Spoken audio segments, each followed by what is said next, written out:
Who Killed Santa? A Murderville murder mystery is my introduction to the Murderville murder mysteries TV series.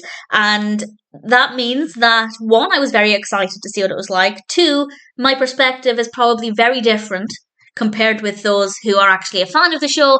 I imagine there would definitely be very different expectations if you're already familiar with the Murderville murder series. I hadn't even heard of it. I wasn't aware of it.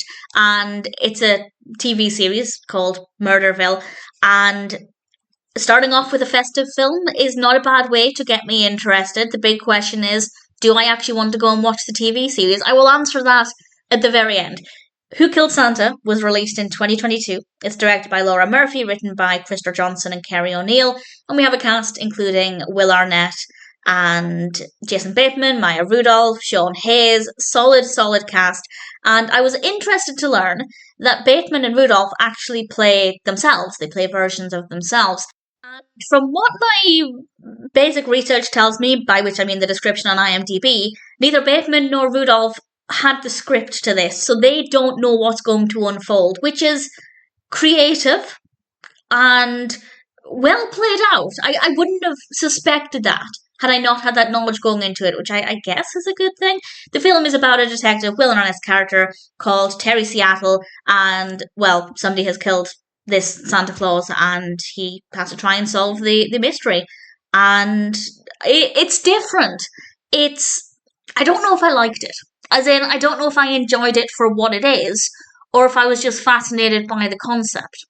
And by that I mean, as a one-time watch, as something a little bit unique, I thought it was quite interesting. It's not what I expected. I don't know what I expected, but it wasn't this. And it played out in a way that was pretty fun. The characters are really fun. The performances are great. The cast is obviously phenomenal. And I had a lot of fun with that. Then we have obviously Maya Rudolph and Jason Bateman, both of whom are brilliant, and they definitely gave it something a little bit different. I think it worked quite well. It's certainly festive. We have some beautiful festive costumes. I wasn't that bothered about solving the mystery. I wasn't that concerned. So I don't know if I liked it or not. I think I like the creativity. I like the novelty. I didn't really care for the narrative, but I liked the characters and performances. Fun, but I won't be watching the TV series. So for every pro that I have, I feel like there's not necessarily a con, but I guess just something I wasn't that bothered about. I wasn't that bothered about the mystery. I wasn't really invested in the narrative. I don't think I'd want to watch this kind of film again and again. It definitely feels more like a novelty, but at the same time, as a one-time watch, I didn't mind it.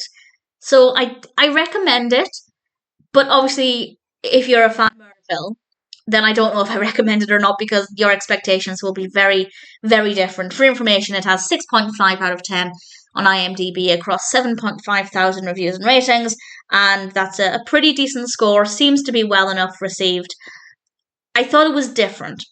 It was quite an intense experience. I was a little nervous, especially with two key cast members not having the script. I was concerned it would be really awkward, and even though that never really seemed to be the case, I was always anticipating that might be the case. So it wasn't the most relaxing experience. I don't know if the full Murderville TV series is like that, but certainly that was my experience with this film. It's different, it's unique, it's creative. If you're looking for a Christmassy film with a solid cast, I guess a generally well-written narrative, as I said, I wasn't really invested in it, but it's certainly not badly written, and some nice festive outfits, then give it a go. I'd love to know what you think of it, and I'd also love to know what you think of it if you're a fan of Murderville and you watch this. But also, is Murderville like this? Does this feel very similar, or does it feel, have they taken a different direction because it's a Christmas special? I don't know. Either way, I've watched it once. Once was enough. I didn't love every second of it, but I certainly admire the creativity. Love the cast, great performances, definitely festive. So I guess I'm happy to recommend it.